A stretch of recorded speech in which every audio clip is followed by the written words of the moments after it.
राजस्थान के किसानों के लिए एक बहुत बड़ी गुड न्यूज है। सारा किसान ध्यान से सुनो काका जी, काई हुई हो।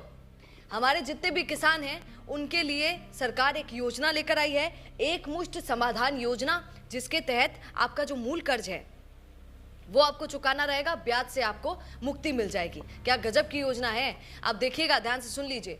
1 अप्रैल 2026 से लेकर 10 सितंबर 2026 तक अगर आपने अपना मूल कर्ज चुका दिया तो फिर आपको ब्याज देने की जरूरत नहीं पड़ेगी। लेकिन अगर 11 सितंबर तक भी हो गया, मतलब एक दिन भी ज्यादा हो गया, अगर 12 बजे के बाद भी 1 बज गए, तो फिर मानिए कि आपको ब्याज भी देना पड़ेगा। ये सिर्फ और सिर्फ 10 सितंबर तक है।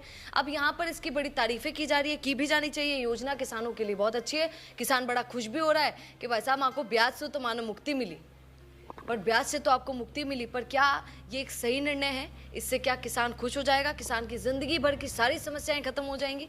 तो ऐसा नहीं है। कई किसान, बहुत गरीब किसान है राजस्थान में, जिसको ये जितना कर्जा है वो चुकाने में भी समय लग सकता है, इसलिए वो बाकी लोगों से कर्जा देकर, ताकि माँ को ब्याज खत्म हो भाई साहब, तो जयान त्यान सबसो इकट्ठो कर आपा पीसा चुका देवा।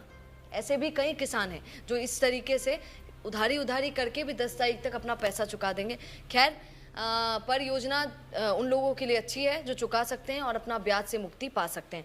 आपको और बातें इस बारे में बता देती हूँ थोड़ी सी, कि ये जब योजनाएं, ऐसी योजनाएं लेकर आई जाती हैं तो इन योजनाओं से थोड़ा बहुत किसानों को क्या नुकसान होता है वो ज़रा सुन लीजिए। मुझे बहुत वो दिन याद आते हैं जब मैं बैंक जाया करती थी कभी कभी अपने भाई के साथ, तो देखा करती थी कि उस बैंक में, क्योंकि हम लोग गाँव से हैं तो वहाँ पर हम देखते थे कि कई किसान वहाँ पर आते थे।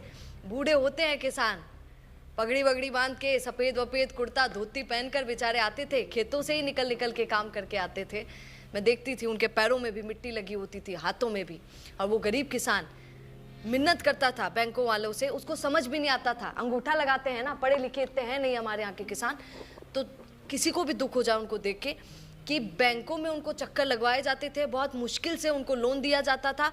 अगर इस तरीके से कर्जा मुक्ति वाली चीज़ें, मतलब ब्याज मुक्ति वाली चीज़ें यहाँ पर सामने आएंगी तो फिर पता चलेगा कि बैंकों से लोन ले पाना किसान के लिए बहुत भारी हो जाएगा। आप सोचिए फिर बैंक कितना रुला कर किसानों को लोन देगा, ये भी एक सच्ची बात है।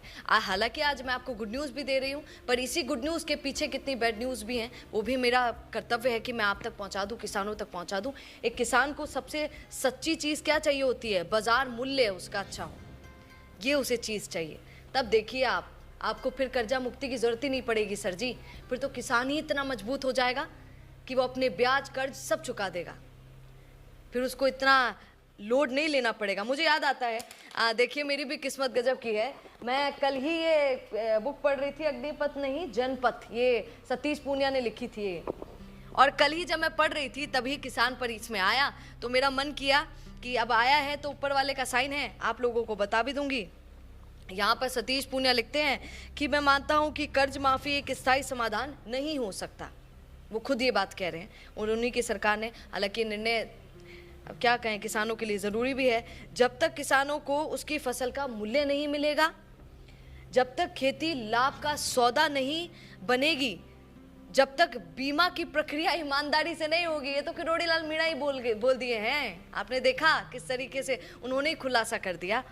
तब तक किसान सशक्त नहीं बन सकता, और जब तक किसान सशक्त नहीं बन सकता फिर तो भाई साहब कतरा ही कर्जा मुक्त करो, फिर वो ऐसे ही चलता रहेगा और आप पर भी भार चढ़ता रहेगा। क्यों ना परमानेंट इलाज किया जाए किसानों के लिए, ताकि उनको इन दिक्कतों का सामना ना करना पड़े। खैर, आपको दूसरी भी खबरें सुना देती हूँ, आप भी इस पर क्या कहेंगे किसान होने के नाते बताइएगा ज़रूर। आपको किस चीज़ की डिमांड है ये भी बताइएगा। यहाँ पर आधुनिक होना किसान का बहुत ज़रूरी है, सरकार ने उसके लिए भी पहल की है। खेती को आधुनिक बनाने के लिए खजाना खोला गया है। सरकार ने 25,000 करोड़ की ब्याज मुक्त अल्पकालीन फसली ऋण का लक्ष्य रखा। 35 लाख किसानों को इससे फायदा होगा। कृषि यंत्रों की खरीद पर 160 करोड़ रुपए की सब्सिडी, 500 नए कस्टम हायरिंग सेंटर खोले जाएंगे। आप समझ रहे हैं इन सेंटरों में क्या होगा? इन सेंटरों में किसान जाकर किराए पर तकनीकी, मतलब जो ये मशीनरी होती हैं, मशीनें होती हैं, वो किराए पर सही मूल्यों में ले पाएगा। आप इस पूरी खबर पर क्या कहेंगे बताइएगा ज़रूर। नमस्कार। क्या आप भी करना चाहते हैं अपने गांव का नेतृत्व?